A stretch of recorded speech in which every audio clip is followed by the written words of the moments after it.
இதுல பெரிய கொடுமை என்னன்னா, இந்த கல்குவாரி சிக்கலை பத்தி முழுசா ஆராய்ஞ்சு உள்ள போனா, கல்குவாரிகளை முறையாக நடத்த, சரியாக நடத்த கல்குவாரி முதலாளிகள் தயாரா இருந்தாலும் நீ இல்லீகல் நடத்து. இல்லீகல் நடத்தி எனக்கு ஏக்கருக்கு 5 லட்சம் கொடு. கேட்கறது யாரு தெரியுமில்ல?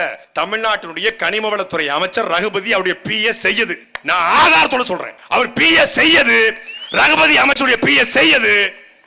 ஒவ்வொரு கல்குவாரி முதலாளிக்கும் வாட்ஸ்அப்லாம் கிடையாது, டைரக்ட் கால். ரெக்கார்ட் இருக்கேன்ட்ட, ரெக்கார்டு வச்சிருக்கேன். சும்மா நான் ஒண்ணு இந்த விசில் அடிச்சா குஞ்சு கிடையாது. சீமான் தம்பி ஆதாரத்தோட பேசுவேன். போன போட்டு ஒவ்வொரு முதலாளிக்கும் ஏக்கருக்கு 5 லட்சம். ஒரு கல்குவாரி 10 இருந்து 20 ஏக்கர் இல்லாம செய்ய முடியாது. அப்ப ஏக்கருக்கு ஒரு கல்குவாரிக்கு 50 லட்சம். 50 லட்சம் எதுக்குள்ள? இந்த பிப்ரவரி மாதத்துல கொடுக்கணும். எதுக்கு? தேர்தல் நிதி. அவன் கல்குவாரியை எப்படி லீகலா செயல்படலாம்னு கல்குவாரி முதலாளி யோசிக்க, இல்லீகலா எப்படி நடத்தலாம்னு அமைச்சர் யோசிக்கிறாரு. அப்புறம் விளங்குமா? அப்படித்தான் போய் கேட்டிருக்காங்க. ஒவ்வொரு கல்குவாரிலையும் 1 கோடி கொடு, 50 கோடி கொடு அப்படின்னு நீ வசூல போடுறது. இது சத்தியமா நடக்குது, தமிழ்நாடு முழுக்க நடந்து கொண்டிருக்கு. அப்படித்தான் இந்த கிராவல் மண்ணு, அப்புறம் எம் சாண்டு, வண்டல் மண்ணு எல்லாத்துக்கும். அதாவது ஆற்காடு நவாபுகள் கூட இப்படி வரி வசூல் பண்ணிருக்க மாட்டான். இவன் என்ன பண்ணிட்டான்னா, மணலா எனக்கு காசு, மலையா எனக்கு காசு, நீ மணலை நீ எடுத்துக்க. பேருக்கு முன்னாடி பாத்தீங்கன்னா மணல் கரிகாலன் பேரே இருக்கும். என்னங்க மணல் கரிகாலன்? மணலை நீங்க எதுவும் கண்டுபிடிச்சிங்களாங்க? இப்ப நீங்க வந்து அப்துல் கலாம்னா அவர் விஞ்ஞானி, இப்ப எங்க செந்தில்நாத விஞ்ஞானி, அவர் விஞ்ஞானி போட்டுக்கிறாரு. அவன் பேருக்கு முன்னாடியே கத்தி குத்து கந்தன், பான்ராக் ரவி அப்படிங்கிற மாதிரி மணல் கரிகாலன். என்னங்க மணல் கரிகாலன் அப்படின்னா, அது மணல் அவர் தான் ஃபுல்லா பாத்துக்கிறாப்ல. தமிழ்நாடு முழுக்க மணல் எடுக்கணும்னா அவர்கிட்ட கப்பம் கட்டணும். ஆஹா, என்ன ஒரு அருமையான அரசு! அப்பேற்பட்ட அரசு எங்க கிட்ட கேள்வி கேட்டு வரான். இவங்க திமுக ஆதரவா செயல்படுறாங்க. இவள் நேரம் தம்பி இடுமானம் காட்டி பேசினான், அழகா பேசினான் திமுக ஆதரவா. அவன் கேட்ட பேச்சுல திமுக குழு குழுன்னு ஓட்டு விழுந்துரும். நார கிளி கிழிச்சிருக்காப்ல. திமுக ஆதரவாளன்னு சொல்றான் எங்களையும் என்னையும் அவரையும். இவங்க பேசுறதுனால நாம் தமிழர் கட்சிக்கு ஓட்டு விழாம போயிருன்றான். நாங்க பேசுறேன். விஜய கேள்வி கேட்டா நாம் தமிழர் கட்சி ஓட்டு விடாது இப்படிதான் சொன்னாங்க. நாம் தமிழர் கட்சி ஓட்டு போடாதீங்க, பிஜேபி உள்ள வந்துரும். நாம் தமிழர் கட்சிக்கு ஓட்டு போட்டா எப்பரா பிஜேபி உள்ள வரும்? என் வீட்டுல சுவிட்ச் போட்டா எப்பரா ஏத்து வீட்டுல லைட் எரியும்? டேய், அடிப்படை புரியனா அப்படி சொல்லி பழகனா. நாம் தமிழர் கட்சிக்கு ஓட்டு போட்டால் அது பிஜேபி உள்ள வந்துரும். இவன் விஜய திட்டுனா நாம் தமிழர் கட்சி திமுக போயிருச்சு. விஜய நாங்க திட்டலங்க, விஜயை நோக்கி கேள்வி கேட்கிறோம், கேள்வி எழுப்புறோம். இந்த கேள்விக்கே பதில் சொல்ல முடியாம அவர் எங்களை கடந்து போறாங்களாம். ஒருத்தன் சொன்னா, வா வாடா வாடா ஏரியாக்கு வாடாங்கிற மாதிரி, நீ உயிரோட நீ தேனிக்கு வந்தா உயிரோட போக முடியாதுன்னா. சரி வந்தாச்சுனா தேனிக்கு வந்தாச்சுனா எங்க தேனினா தேனிக்கே தான் வருவியா? கம்பத்துக்கு வர மாட்டியான்னா? கம்பத்துக்கு வரணுமா? சரி கம்பத்துக்கு வரேன்னு கம்பத்துக்கு போயிட்டேன். கம்பத்துக்கு நான் கம்பத்துக்கு வருவியா? நான் கம்பத்துல இருக்கேன். நானும் கம்பத்தாண்டா இருக்கேன். எந்த கம்பத்துல பார்த்தா அவன் லைட் கம்பத்துல உட்கார்ந்திருக்கான், அணில் குச்சி.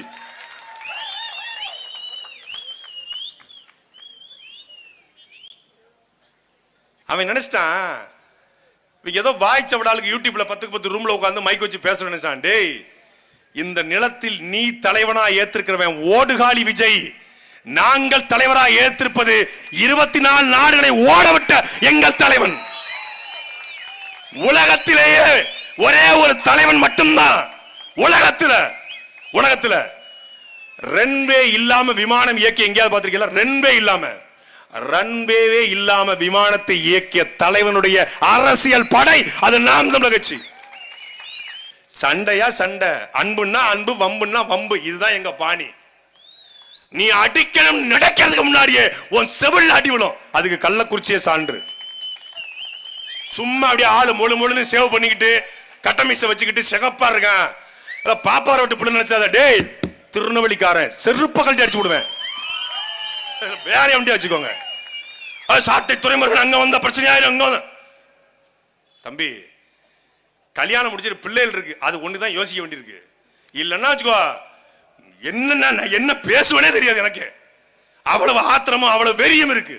ஏன்?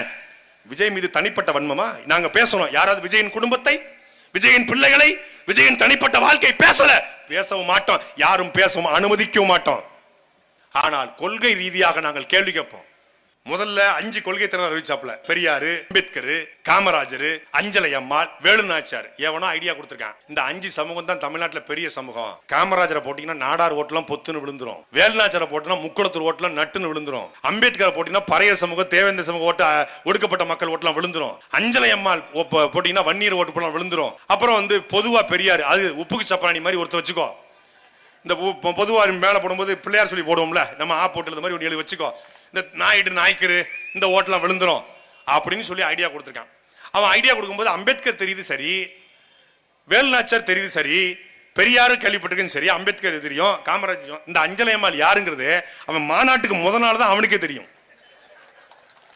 நீ இல்லன்னு மறுத்துரு, மாநாட்டுக்கு முதல் நாள் தான் அஞ்சலை அம்மாள் யாருன்னு தெரியும். ஈரோட்டுக்கு அவன் கட்சிக்காரன் வந்திருக்காங்க, ஈரோட்டுல கூட்டம், கட்சிக்காரன் போய் கேட்கறாங்க, 5 பேர் போட்டோ வச்சுக்கிட்டு கேட்கறான், இந்த 5 கொள்கை இவன் தான் கேட்டது நினைக்கிறான் பாருங்க, எங்கால தான் 5 பேர்ல காட்டி கொடுத்துட்டேனே, 5 பேர்ல யாரு உங்களுக்கு பிடிச்சிருக்குன்னு கேக்குறான். இந்த 5 கொள்கை 5 பேரையும் பிடிக்கும் ப்ரோ. இல்லங்க, இந்த 5 பேர்ல யாரு உங்க கொள்கை தெளிவா பிடிக்கும்? அவன் கட்சிக்காரன், ஒரு பொறுப்பாளர், 5 பேருமே ப்ரோ கேமரா ஓடிட்டு இருக்கா ப்ரோ? ஆமா ஓடிட்டு தான் இருக்கு. இந்த 5 பேர்ல யாருன்னு சொல்லுங்க. 5 பேருமே பிடிக்கும். சரி, இந்த 5 பேர்ல ஒரு பேரை சொல்லுங்க. செந்தில் பாலாஜி. ஏய், அவர் திமுக முன்னாள் அமைச்சர்ரா. அந்த 5 பேர்ல செந்தில் பாலாஜி இல்ல. செந்தில் பாலாஜி கொள்கை தலைவர் நினைச்சுக்கிட்டு இருக்கான். செந்தில் பாலாஜி தாவேக்கால இருக்காருன்னு அவன் நினைச்சுக்கிட்டு இருக்கானா? அவனுக்கு பேரு தற்குறியா இல்லையா? அடுத்த ஆளை கேக்குறாங்க. சரிங்க, அடுத்த திருப்பி விடல, வேதாள முருங்கமர ஏறவன் நம்ம ட்ரைனிங்ல திருப்பி கேக்குது. ஈரோட்ல ஒருத்தர் இருக்காரு, அவரு பேர சொல்லுங்க. ஈரோட்லயா? முத்துசாமி ப்ரோங்கிறான். என்னடா, சரி புதுசா ஒருத்தர் சேர்த்துருக்காங்க, அவங்கள புதுசா வந்ததுல செங்கோட்டையனை பிடிக்கும் ப்ரோங்கிறான். செங்கோட்டையனும் கொள்கை தலைவர், அஞ்சலை அம்மாளும் காங்கிரஸ், காமராஜரும் காங்கிரஸ், 2 பேருக்கும் ஒரே தலைவர் நேரு. என்ன கொள்கை எடுத்துக்கிட்ட? கிடைச்சது ப்ரோங்க, 4 போட்டோ தான் கூகுள்ல கிடைச்சது, போட்டு வச்சிருக்கேன். அடுத்த மாநாடு பார்த்தாங்க, இந்த 5 பேருக்கு ரொம்ப பேசுறாங்க, இவங்க ரொம்ப பேசுறாங்க. சரி, புதுசா 2 சேர்ப்போம். எதுக்குடா சேர்த்த? எதுக்குடா? எதுக்கோ சேர்த்தண்டாங்கிற மாதிரி சேர்த்துட்டாங்க. 2 பேர் யாருன்னு பார்த்தா பெரியாரும் சரி எம்ஜிஆரும் அண்ணாவும். முதல் மாநாட்டுல ஏன் இல்ல, 2வது மாநாட்டுல ஏன் இருக்குன்னு கேட்டா, இந்த 2 பேர் வழியில நான் ஆட்சி நடத்த போறேன். ஒருத்தர் 1967 ஆட்சியை பிடிச்சாரு, ஒருத்தர் 1977 ஆட்சியை பிடிச்சாரு. ஒருத்தர் 1967 ஆட்சியை பிடிச்சதுக்காகவே போட்டிருக்கேன்னா, அதுக்கப்புறம் 1988 கருணாநிதி ஆட்சி பிடிச்சாரு, அவரையும் போடல. இல்லங்க, 2 பேரும் பெரிய அடக்குமுறை எதிர்த்து 10 ஆண்டுகள் ஆட்சியை வீழ்த்தினாங்க. அப்படி 10 ஆண்டுகள் அதிமுக ஆட்சியை ஸ்டாலினும் வீழ்த்திருக்காரு, அவரையும் போட்டுக்க. 2004 இருந்து 2014 வரைக்கும் காங்கிரஸ் ஆட்சியை மோடி வீழ்த்திருக்காரு, அவரையும் போட்டுக்க. எதுக்கு போட்டுக்காமனு தெரியாது. இந்த கேள்வியை கேட்டா, நீ திமுகவுடைய ஏஜென்ட், நீ பிஜேபி பி டீம், நீ உனக்கு பெட்டி வந்துருச்சு, உனக்கு காசு வந்துருச்சு, மாநாட்டுக்கு பிச்சை எடுத்துட்டு வந்த பாருங்க. இந்த மாற்றத்தை விரும்ப மாநாடுன்னு ஒரு மாநாடை போட்டு 10 நாளாச்சு தூங்கி, கொஞ்சம் பவுடரை போட்டதுனால தெரியல, தூக்கம் அவ்வளவு தூக்கம் இல்லாம தெரிஞ்சுக்கிட்டு இருக்கோம், பிச்சை எடுத்துக்கிட்டு இருக்கோம். கோடி கோடியாக பணம் வந்தால் நாங்கள் எதற்காகடா கையேந்தி நிக்கிறோம்? ஒரு சீட், ஒரு விழுக்காடு வாக்கு இல்லாத கட்சி இன்னைக்கு 500 கோடி பேரம் பேசுது. ஒரு விழுக்காடுங்க. இவங்களும் கொடுக்க தயாரா இருக்காங்க. விருப்ப மனு வாங்கன்னு கூப்பிட்டா ₹1 வரமாட்டான் கட்சி அலுவலகத்துக்கு. அந்த கட்சி 10 சீட்டு கேக்குது, கொடுக்கறான். சாதி கட்சி 50 கோடி 100 கோடி வாங்குது. சீமானன் பேரம் பேசணும் நினைச்சிருந்தா எந்த கட்சியோடும் பேரம் பேசலாம். நாங்கள் சொகுசாக வாழலாம், நாங்களும் ரேஞ்ச் ரோவர்ல போலாம், லம்போகினில போலாம். இந்த 2 திராவிட கட்சிகளையும் வேரோடும் வேரடி மண்ணோடும் வீழ்த்துவதுதான் நாம் தமிழர் கட்சியின் இலக்கு. ஆனா குறுக்கே இந்த கௌசிக் வந்தாங்கிற மாதிரி இப்ப இவன் வர்றான். நீங்க 2 பேரும் கொஞ்சம் ஓரமா போங்க. உங்களை ரொம்ப அடிச்சு நீங்க ரொம்ப டயர்டா இருக்கீங்க. இந்த புது பீஸை கொஞ்சம் அடிச்சு பழகிக்கிறோம், அதுக்கு தான் அடிக்கிறோம். கேள்விதான் கேட்கிறோம், கேட்பேன், தொடர்ச்சியா கேட்பேன், தொடர்ச்சியா கேட்போம். தேர்தல் பிரச்சாரம் முழுக்க கேட்போம், வெகுண்டு வெகுண்டு வெடி உண்டாய் மாறி கேட்போம். கேட்கிற கேள்விக்கு பதில் சொல்லு. நீ அமெரிக்கா எடுத்துக்க, அங்க ட்ரம்ப் நிப்பாரு, இந்த பக்கம் இன்னொரு பிரதமர் அதிபர் வேட்பாளர் நிப்பாரு. 2 பேரையும் நிப்பாட்டி பேசுவாங்க, ஒருத்தர் ஏ ஒருத்தர் பி. 2 பேர்ல யார் சரியா பேசுறாங்களோ, யார் அமெரிக்காவுக்கான பிரச்சனையை தீர்ப்புன்னு சொல்றாங்களோ அவங்களுக்கு ஓட்டு. அப்படி ஸ்டாலின், சித்தப்பு எடப்பாடி, நம்ம பக்கா மாசு, எங்க அண்ணன், 4 பேரையும் பேச விடு. எங்க அண்ணனை கூட நீ முதல்ல கூட பேச விடு, அதுக்கப்புறம் 3 பேரையும் பேச விடு. இல்ல 3 பேர் பேசின பிறகு அண்ணனை பேச விடு, இல்ல நடுவுல பேச விடு, எப்படி வேணாலும் பேச விடு. எங்க அண்ணன் பேச்ச மீறி இந்த 3 பேரும் பேசிட்டா நாங்கள் நாம் தமிழர் கட்சியில் இருப்பதிலிருந்து விலகிறோம்டா. பேசுவாங்களா? என்ன பேசுவாங்க? ஒருத்தர் துண்டு சீட்டு, ஒருத்தர் லெட்டர் பேடு, இன்னொருத்தர் A4 சீட்டு. யாரு துண்டு சீட்டு, யாரு பேடு, யாரு A4ன்னு உங்களுக்கே தெரியும். புரியுதா உங்களுக்கு? எந்த துண்டு சீட்டும் இல்லாமல் உலக அரசியலை உள்ளங்கையில் வைத்திருக்கிற தலைவன் எங்களுடைய அண்ணன் செந்தமிழன் சீமான். எந்த கேள்வி கேளுங்க, அதுக்கு அவன்கிட்ட பதில் இருக்கும். ஏன்னா அவருக்கு ஒரு நோக்கம் இருக்கு. என் நிலத்தை, என் இனத்தை, என் மொழியை, என் பண்பாட்டை, என் கலாச்சாரத்தை காப்பாற்ற வேண்டும் என்கிற அந்த உன்னதமான நோக்கம் இருக்கிறது. எதுவுமே இல்லாமல் வந்து துள்ள துடிக்க 41 பேரை கொண்டுட்டு எந்த குற்ற உணர்ச்சியும் இல்லாம என் கூட்டத்துக்கு இனிமேல் நான் தாமதமா வரமாட்டேன், என் தாமதத்தால் இது நிகழ்ந்து விட்டது, என் கூட்டத்துக்கு வரக்கூடிய மக்கள் கண்ணியமாக நடந்து கொள்ள வேண்டும், என் கூட்டத்துக்கு வரக்கூடிய தம்பிமார்கள் மரத்தில் ஏறக்கூடாது, டிரான்ஸ்பார்மர் ஏறக்கூடாது, போஸ்ட் கம்பத்தில் ஏறக்கூடாது என்று ஒரு நாள் கூட சொல்லாத நீ எப்படிடா மக்களுக்கான தலைவனாக இருக்க முடியும்? ஒருத்தன் ஏறி நிக்கிறான் போஸ்ட் கம்பத்துல, இவர் இறங்கு இறங்குன்றாப்ல, அவன் நீங்க முத்தம் கொடுத்தாதான் இறங்குன்றான், நீ இறங்கு நான் முத்தம் கொடுக்கன்றாப்ல. கட்சிக்காரனுக்கும் தொண்டனுக்குமான கான்வர்சேஷனை பாருங்க. கட்சி கூட்டிலிருந்து தொண்டன் கட்சியின் துண்டை தூக்கி தலைவன் மேல எறிகிறான். இந்த இடத்துல இந்த துண்டை தூக்கி எங்க தம்பி எங்க அண்ணன் மேல இருந்தா இறங்கி ஒரு மேடை விட்டு ஒரு அடி, ஏய் எந்த துண்டை எறிகிற, எந்த துண்டை எறிகிற? ஈழத்திலும் இமயத்திலும் பறந்த புலிக்கொடி, உலகத்தின் 24 நாடுகளை ஆண்ட புலிக்கொடிடா நம் கொடி, எப்படி தூக்கி எறிவ? எங்கள் புலிக்கொடி என்பது, எங்கள் துண்டு என்பது. எந்த கட்சிக்காரனும் அப்படி பண்ண மாட்டான். உலகத்திலேயே எங்கள் வீட்டில் பிள்ளை பிறந்தால் எங்கள் துண்டிலே கொடியிலே வாங்குற ஒரு கட்சி அது நாம் தமிழர் கட்சி மட்டும்தான். எங்கள் கொடியை, எங்கள் துண்டை உயிராக உணர்வாக நாங்கள் பார்ப்போம். என்னைக்காவது நாம் தமிழ் கட்சி நான் பார்த்திருக்கேன், பல இடங்கள்ல சாலைகள்ல கொடி கட்டிருப்பாங்க, இந்த மாதிரி கொடியை கட்டிருப்பாங்க. யாரோ ஒரு நாம் தமிழ் கட்சிக்காரன் போவான் கூட்டத்தை, கரூர்காரங்க கூட்டத்தை நடத்துறாங்க, பரமத்தி வேலூர்ல இருந்தோ இல்ல ஈரோட்ல இருந்தோ யாரோ ஒருத்தவங்க வருவாங்க.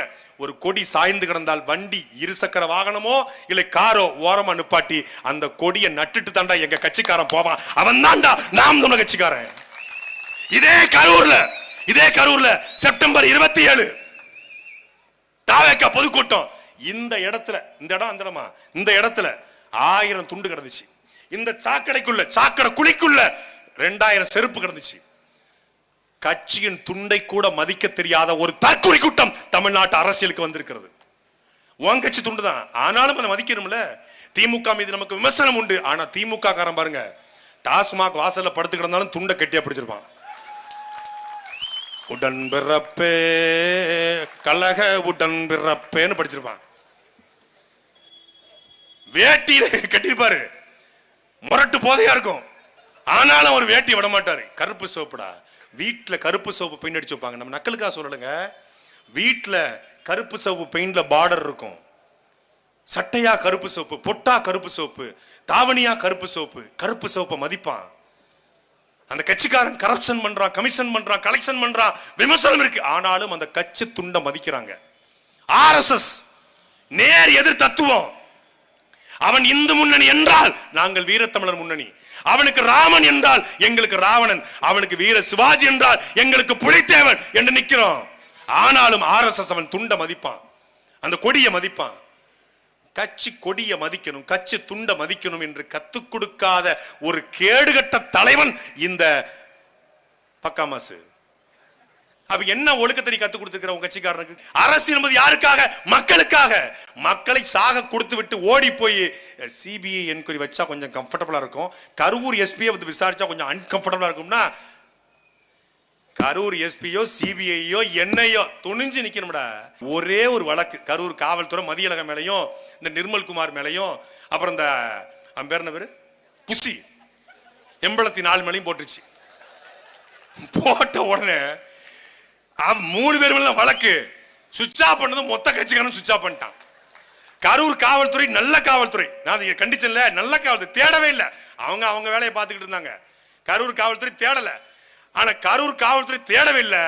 அவன் NHல 80 கிலோமீட்டர் வேகத்தில் போயிட்டு இருக்கான். அந்த கட்சியில் கூடிய டாக்டர் பிரபு அவன் கோவால போய் ஒரு வாரம் ரெசார்ட், ஒரு வாரம் கழிச்சு செல்போன் ஆன் பண்ணி பார்த்திருக்கான், சிக்னல் வருதுடா ஆஃப் பண்ணிரு, காவல்துறை தேடிக்கிட்டு இருக்கு. யாரா நீங்க? புசியானதெல்லாம் வந்து உசுருக்கு ஒரு ஆபத்துனா கொய்யால கடல் மேலே ஓடுனாரு, கடல் மேலே ஓடிட்டாப்ல, கடலுக்குள்ள போய் வந்தீர்கள். கடலுக்குள்ளே புசியானந்து போட்டுக்குள்ளே சென்று இலங்கை சென்றாரா, இந்தோனேசியா போனாரா? என்னடா சர்வ இப்படி ஒரு கட்சி எங்கேயாவது பாத்திருக்கீங்களா? மக்கள் செத்து கிடக்காம ஓடிட்டாங்க. மக்களை சாகும் போது நான் காமெடிக்காக சொல்லல, 41 பேர் சாக கொடுத்துட்டு ஓடி போற ஒருத்தன் ஆட்சி அதிகாரத்துக்கு வந்தால் நாளைக்கு ஒரு பிரச்சனை என்றால் ஓடி போவானா மாட்டானா என்ற கேள்வியை மான தமிழர்கள் வாழ்கிற இந்த கரூர்ல எழுப்புறோம். ஓடி போவான்ல. இதுக்கெல்லாம் கருத்து கணிப்பு 40-42 திமுக தேர்தல் நின்றுருக்கு. 42 விழுக்காடு வாக்க வாங்கியிருக்கு, நிரூபிக்கப்பட்டுருச்சு. இந்த தேர்தலை வாங்குமான்னு தேர்தல் வந்தா தெரியும். அதிமுக நாடாளுமன்றத்தை 20 விழுக்காடு, அதுக்கு முன்னாடி 38 விழுக்காடு வாங்கியிருக்கு தெரியுது. விசிக வாங்கியிருக்கு தெரியுது. பாமக 5 விழுக்காடு வாங்கியிருக்கு தெரியுது. பிஜேபி 11 விழுக்காடு வாங்கியிருக்கு தெரியுது. கூட்டணியோட நாம் தமிழர் கட்சி 1.1 4 7 8 8.2 என்று வாங்கி இருக்கிறது தெரிகிறது. நீ என்ன வாங்கியிருக்க? விளக்கமா தடி வாங்கியிருக்க. கரூர்ல செருப்படி வாங்கியிருக்க. செருப்படி வாங்கினாரா இல்லையா? ஆனா அதுலயும் ஒரு மான தமிழை செருப்பை குத்தி எரிஞ்சான் பாரு. டே தம்பி, நீ எங்க இருந்தாலும் நல்லா இருக்கும்டா.